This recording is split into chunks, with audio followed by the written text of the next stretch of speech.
Hello everyone, welcome back to my YouTube channel science learning academy. मैं हूं आपके educator Neha Saini.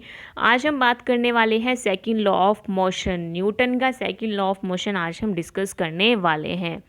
Basically Newton second law of motion states that acceleration of an object depend upon two variables. जो acceleration होता है किसी भी object का, वो डिपेंड करता है दो वेरिएबल पे। कौन कौन से वेरिएबल है? Force acting on an object and mass of the object. इन दो वेरिएबल्स पे जो होता है आपका एक्सीलरेशन डिपेंड करता है। So the acceleration of a body is directly proportional to the net force acting on the body and inversely proportional to the mass of the body। जो एक्सीलेशन होता है वो किस पे डायरेक्टली प्रोपोर्शनल है? Force पर डायरेक्टली प्रोपोर्शनल है and acting on the body and inversely proportional है मास ऑफ द बॉडी के। So force is equal to होता है मास इनटू एक्सीलरेशन। ये किसने कहा? Newton second law of motion ने कहा। इसमें इन्होंने कहा कि एक्सीलरेशन के क्या है? डायरेक्टली प्रोपोर्शनल है। कौन? फोर्स। और इनवर्सली प्रोपोर्शनल है किसके? मास के। ठीक है, डायरेक्टली प्रोपोर्शनल है आपका एक्सेलरेशन फोर्स के और इनवर्सली प्रोपोर्शनल है मास के। यानी कि जितनी ज़्यादा फोर्स होगी उतना ज़्यादा एक्सेलरेशन होगा, जितना ज़्यादा मास होगा उतना कम एक्सेलरेशन होगा। ओके, सो अब आते हैं डेफिनेशन पे। So according to this law the change in momentum of a body per unit time, यानी कि rate of change of momentum is directly proportional to unbalance force acting on the body and the change in momentum takes place in the direction of unbalanced force on the body. Basically इन्होंने कहा कि जो आपका जो according to this law जो change in momentum है per unit time वो directly proportional है अनबैलेंस्ड फोर्स के। ठीक है, यानी कि फोर्स जो है वो डायरेक्टली प्रोपोर्शनल है चेंज इन मोमेंटम पर यूनिट टाइम। ठीक है, rate of change of momentum यानी कि चेंज इन मोमेंटम पर यूनिट टाइम के क्या है? डायरेक्टली प्रोपोर्शनल है। तो इससे क्या पता चलता है? यानी कि force acting on the body is directly proportional to its mass and its acceleration. जो फोर्स है वो किसके डायरेक्टली प्रोपोर्शनल है? वो डायरेक्टली प्रोपोर्शनल है मास एंड एक्सीलरेशन के। तो ये क्या है आपका? यही है आपका Newton second law of motion. Okay,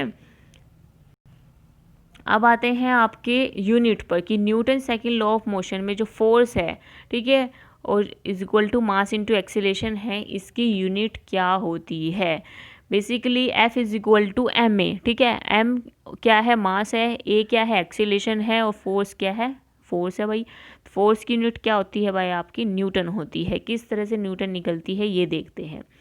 तो फोर्स इज इक्वल टू होता है आपका मास इंटू एक्सीलरेशन। मास कितना है? मास की यूनिट क्या होती है आपकी? केजी होती है। ठीक है, और एक्सीलरेशन की यूनिट क्या होती है? Meter per second square. Okay, और KG meter per second square किसके इक्वल होता है आपका? न्यूटन के इक्वल होता है। Basically KG meter per second square is equal to 1 Newton. ठीक है, 1 kg meter per second square is equal to 1 Newton. यानी कि जो फोर्स की यूनिट है, the SI unit of force is Newton. Question पूछा जाता है एसआई यूनिट क्या होती है फोर्स की। ठीक है, अगर मैं आपसे पूछूं CGS unit of force, CGS unit क्या है फोर्स की? वो क्या है आपकी? डाइन है, DYNE। क्यों है डाइन? क्योंकि जब आप फोर्स की सीजीएस यूनिट निकालते हो तो उसमें मास की यूनिट क्या होती है? ग्राम होती है, और एक्सीलरेशन की यूनिट होती है सेंटीमीटर पर सेकंड स्क्वायर। तो ग्राम सेंटीमीटर पर सेकंड स्क्वायर जो होता है वो किसके इक्वल होता है? 1 डाइन के। 1 डाइन के इक्वल होता है आपका ग्राम सेंटीमीटर पर सेकंड स्क्वायर। ओके, अब आते हैं इनके एप्लीकेशन लेवल पे। आप Newton second law of motion को कहाँ पर देखते हैं? आप सभी क्रिकेट खेलते होंगे, बहुत सारे बच्चे खेलते हैं। ठीक है, तो क्रिकेट में आपने देखा होगा या आपने कभी ऑब्जर्व भी किया हो, जब एक क्रिकेट मतलब गेम चल रहा होता है और एकदम से बॉल आती है ऊपर से, ठीक है, तो जो क्रिकेटर है यानी कि जो यहाँ पे फील्डिंग कर रहा है वो क्या करता है? अपना हाथ नीचे लेकर के जाता है और उस बॉल को कैच करता है। क्यों भाई? देखो, बेसिकली जब अगर आप ऐसे ही बॉल को ऊपर से ही कैच करने की कोशिश करोगे और नीचे हाथ लेकर के नहीं जाओगे, ठीक है, यानी कि अगर आप आप क्या करोगे, आप यहीं डायरेक्टली ऊपर से ही कैच करने की कोशिश करोगे बॉल को, और उसको नीचे स्लो डाउन होने नहीं दोगे, तो इससे क्या होगा, इससे होगा ये कि आपको बहुत ज़्यादा चोट लग सकती है। क्योंकि अगर जो आपकी बॉल है, ठीक है, जब आपकी बॉल ऊपर गई है और उसकी जो वेलोसिटी है, यानी कि उसके अंदर जो चेंज इन मोमेंटम जो आया है एकदम से, जो इसका मोमेंटम चेंज हुआ है, अगर आपने ऐसे ही कैच कर लिया तो आपको बहुत ज़्यादा चोट लग सकती है। क्यों लग सकती है? क्योंकि फोर्स इज इक्वल टू होता है मास इनटू एक्सेलेरेशन का। अगर किसी चीज़ का एक्सेलेरेशन बढ़ा हुआ है तो उस पर फोर्स भी उतनी ज़्यादा ही लगती है, ठीक है। So a large force has to be applied to reduce the velocity of a ball to zero. तो जब आप क्या करोगे, अगर आपको उसकी वेलोसिटी को ज़ीरो करना है, उस बॉल की वेलोसिटी को ज़ीरो करना है, तो आपको क्या लगाना पड़ेगा, बहुत ज़्यादा फोर्स लगाना पड़ेगा। ओके, तो इसलिए जब भी बॉल कैच करते हैं तो हम हैंड को लोअर यानी कि नीचे लेकर के जाते हैं और बॉल को कैच करते हैं, जिसकी वजह से बॉल को टाइम मिल जाता है अपनी वेलोसिटी कम करने का, ठीक है। लेस वेलोसिटी, अगर बॉल क्या हो रही है, उसकी वेलोसिटी कम हो रही है, यानी कि उसका एक्सीलरेशन कम हो रहा है, एक्सीलरेशन कम हो रहा है, दैट मीन्स लेस फोर्स, ठीक है। तो लेस फोर्स अगर लग रही है तो इससे क्या होगा, आपके हैंड जो है वो इंजर्ड नहीं होंगे, यानी कि आपके हाथों पर चोट नहीं लगेगी। ओके, सेकेंड आपने देखा होगा case, a person falling on cemented floor get injured but a person falling on A heap of sand is not injured. अगर कोई पर्सन सीमेंटेड फ्लोर पे गिर जाता है तो उसको बहुत ज़्यादा चोट लगती है, लेकिन अगर वो सैंड पर गिरता है तो उसको उतनी ज़्यादा चोट नहीं लगती है। So when a person fall on A cemented floor the rate of change of momentum is very large. जब कोई पर्सन सीमेंटेड फ्लोर पे गिरता है तो क्या होता है, rate of change of momentum बहुत ज़्यादा होता है, जिस वजह से उसको टाइम नहीं मिल पाता है एकदम से, ठीक है।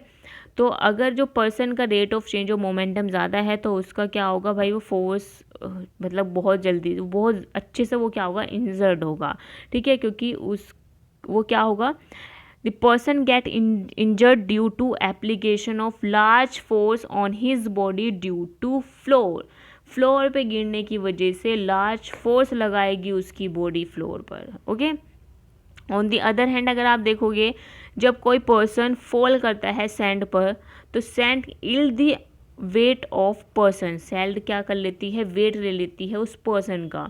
सो as a result of this a person come to rest in a longer period of time. तो यहाँ पे क्या होता है, पर्सन को चांस मिल जाता है रेस्ट पे आने पे for longer period of time के लिए, जिसकी वजह से जो उसका चेंज इन मोमेंटम है वो लंबे टाइम तक रह पाता है, ठीक है। और इसकी वजह से कम फोर्स लगानी पड़ती है जब कोई पर्सन नीचे गिरता है सैंड पर, उसको उतनी ज़्यादा चोट नहीं लगती है।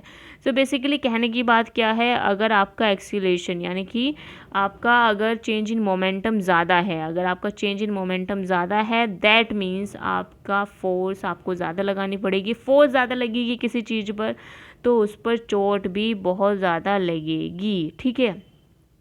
अगर आप किसी चीज़ को रोकने के लिए, किसी चीज़ को एडप्ट करने के लिए कोई फोर्स लगा रहे हो, तो किसी चीज़ का अगर मोमेंटम बढ़ा हुआ है तो उस टाइम पे आपको बहुत ज़्यादा फोर्स लगानी पड़ेगी, ठीक है। और उस फोर्स से आप इंजरी ले जाओगे, ओके, यानी कि आपको चोट लग जाएगी। फिर नेक्स्ट है, when a fast moving train suddenly collide against a stationary train, there is a large change in momentum of the moving train. So this change in momentum of train is brought about in a very short interval of time, hence a large retarded force act on the moving train. So due to this large force huge damage is done on the moving train. सो इसके अंदर क्या लिखा गया भाई, huge damage आपको देखने के लिए मिलता है मूविंग ट्रेन में, जब एक मूविंग ट्रेन सडनली कोलाइड करती है एक स्टेशनरी ट्रेन पे, ठीक है। जब कोई ट्रेन फास्टली मूव कर रही है, वो कोलाइड कर जाएगी स्टेशनरी ट्रेन से, तो क्या होगा, लार्ज चेंज होगा मोमेंटम में। किसके मोमेंटम में, मूविंग ट्रेन के मोमेंटम में बहुत ज़्यादा चेंज आएगा, और बहुत कम टाइम के लिए एकदम से जो ये रेट ऑफ चेंज हुआ है मोमेंटम का, इस वजह से क्या होगा, ह्यूज डैमेज देखने के लिए मिलता है मूविंग ट्रेन के अंदर। ओके, नेक्स्ट आपने देखा होगा इसकी application, the vehicles are fitted with shockers. जो ज़्यादातर व्हीकल्स होते हैं वो किससे फिटेड होते हैं, सोकर से फिटेड होते हैं, यानी कि स्प्रिंग से। So the floor of vehicle is connected to the lower part of the vehicle by spring और बाय सोकर, यानी कि जो फ्लोर है व्हीकल का वो कनेक्टेड होता है लोअर पार्ट से बाय स्प्रिंग और सोकर से, ठीक है। तो when the vehicle move over the rough road, the force due to jerk is transmitted to the floor of the vehicle through the socker। तो जब कोई व्हीकल मूव करता है एक रफ रोड पे, तो जो फोर्स है, ठीक है, जो फोर्स है ड्यू टू जर्क की वजह से जो फोर्स आई है वो ट्रांसमिट हो जाती है फ्लोर पर, floor of the vehicle through the सोकर। उन सोकर की हेल्प से क्या हो जाता है, वो जो फोर्स है वो क्या हो जाती है, ट्रांसफ़र हो जाती है। So the soccer increase the time of transmission of force of jerk और to reach the floor of vehicle. तो यहाँ पे क्या होता है, जो सोकर है वो इंक्रीज कर देता है time of transformation of force, force को ट्रांसफ़र करने का जो टाइम है वो इंक्रीज़ कर देता है, और less force is experimented by the passenger in the vehicle. तो जो व्हीकल के अंदर जो पर्सन बैठे हुए हैं उनको क्या होता है, कम फोर्स देखने के लिए, कम फोर्स एक्सपीरियंस करने का मौका मिलता है। वरना अगर आप एकदम से कोई अगर ये शोकर ना लगे हुए हों और एकदम से आप जर्क ले लो, यानी कि एकदम से आप फटाक से ब्रेक लगा दो, तो आप एकदम से आप जो गाड़ी के अंदर जो पैसेंजर बैठे हुए हैं वो भी इधर उधर को लुढ़कते हुए दिखेंगे आपको, ठीक है। नेक्स्ट है, our hand hurt more when we hit the wall then we hit a sponge seat of car. जब जो हमारे हाथ है, ठीक है, जब हम कोई भी वॉल को हिट करते हैं अपने हाथों से, तो हमें बहुत ज़्यादा चोट लगती है as compare to sponge seat of car, ठीक है। क्योंकि हम आपने एकदम से हिट किया तो वहाँ पे क्या हुआ, कम इंटरवल ऑफ टाइम है, कम interval of time that means आपको फोर्स आपकी ज़्यादा है, फोर्स ज़्यादा है तो भाई चोट ज़्यादा लगेगी, ठीक है। और यहीं पे अगर हम बात करते हैं स्पंज सीट की, तो स्पंज पे आप जैसे ही आप हाथ रखोगे भाई धीरे से हाथ जाएगा ना नीचे की तरफ, तो उसमें आपकी जो टाइम है वो आपको ज़्यादा लग रहा है, तो जिस वजह से क्या हो रहा है, उसमें फोर्स कम हो रही है, ठीक है। लॉन्गर टाइम, हाँ लॉन्गर टाइम है तो फोर्स उसमें ज़्यादा कम हो रही है, और कम होने की वजह से क्या हो रहा है, चोट कम लग रही है, ओके। तो बेसिकली अगर फोर्स ज़्यादा लग रही है, अगर आप किसी चीज़ पे फोर्स ज़्यादा लगा रहे हो तो आपको चोट ज़्यादा लगेगी, अगर फोर्स कम है तो आपको चोट कम लगेगी। तो उस फोर्स को, यानी कि फोर्स इज इक्वल टू किसके इक्वल है, चेंज इन मोमेंटम के। तो अगर आप चेंज इन मोमेंटम, यानी कि मोमेंटम का जो रेट है अगर आप उसको डिक्रीज़ कर दो तो आपको चोट भी कम लगेगी और फोर्स भी कम लगानी पड़ेगी। सो बेसिकली यही कॉन्सेप्ट आपका Newton second law of motion का, कि rate of change of momentum, यानी कि फोर्स क्या है आपकी, फोर्स इज इक्वल टू है मास इनटू एक्सीलरेशन। सो इस ये लोग कहता है कि change in momentum body per unit time is directly proportional to unbalance force, यानी कि जो चेंज है मोमेंटम के अंदर वो डायरेक्टली प्रोपोर्शनल है किसके, आपके अनबैलेंस्ड फोर्स के। तो मोमेंटम जितना ज़्यादा होगा उतना ज़्यादा आपकी फोर्स बढ़ेगी, फोर्स बढ़ी तो आपको चोट भी ज़्यादा लगेगी, okay. So that's all for today. ये मिलते हैं फिर नेक्स्ट सेशन में, यहीं पे जो सेशन है वो कंप्लीट होता है। सो